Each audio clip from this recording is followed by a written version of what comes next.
Chicago is home to the longest-running Latino film festival in the U.S., and this Thursday, the Chicago Latino Film Festival is back for its 39th year. To get a preview of the fest and some highlights from the films, program coordinator Andrea Florence joins us now. Thank you for being here with us on the stream, and good morning to you, Andrea.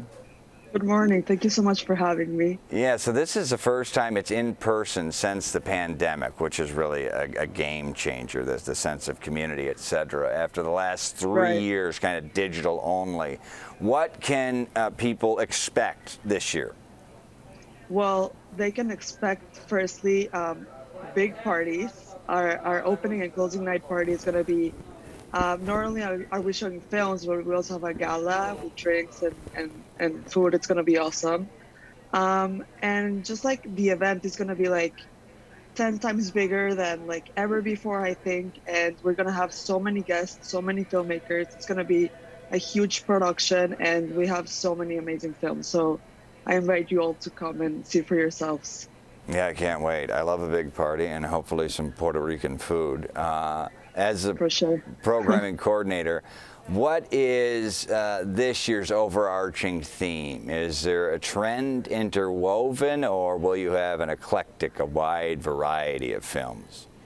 Well, there is a wide eclectic variety of films, but there are definitely some recurring themes that and patterns that I noticed as I was programming, such as climate disasters and displacement, and how they shape communities the moment they happen, but also how it affects them forever.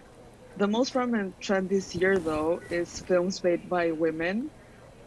This is particularly exciting for me, being a young Mexican woman that just started working in the industry.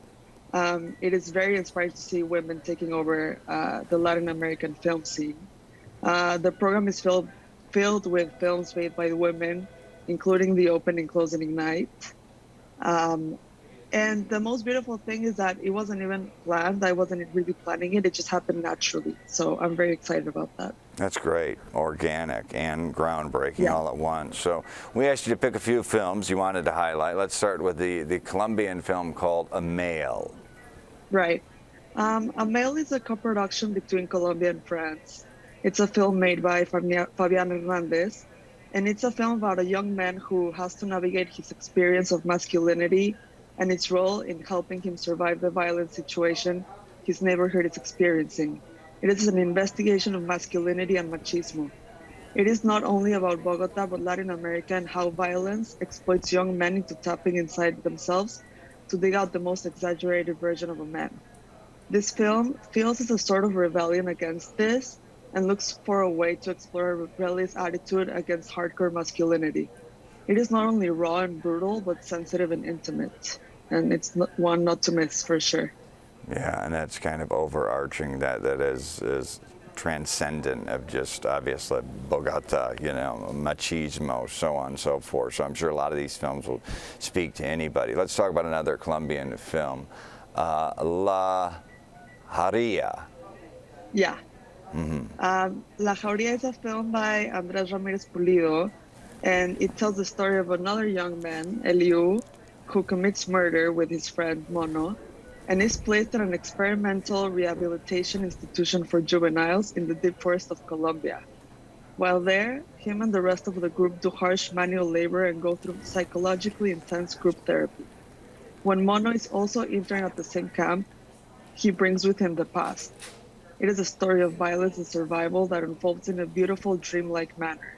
In a similar way to Amale, it also offers a narrative in which change and healing is possible. So, will these films, as you know, English-speaking guy, but I do love foreign films, will they be subtitled, all of them? For sure. Okay. All of them. Great. So not to worry. So I can understand it. I mean, that's all I do here. I read words in front of me. So I'm a big fan. That's kind of a joke, but thank you, Andrea Florence. Sounds like a remarkable event, programming coordinator and aspiring filmmaker. So we look forward to hearing much more from you in the future. Good luck with the festival. We'll get the information up there, and thanks for joining us. Thank you so much for having me. Yeah, the festival will present 51 features and 35 short films. From April 13th to April 23rd, most of them at Landmark Century Center. Tickets are now on sale.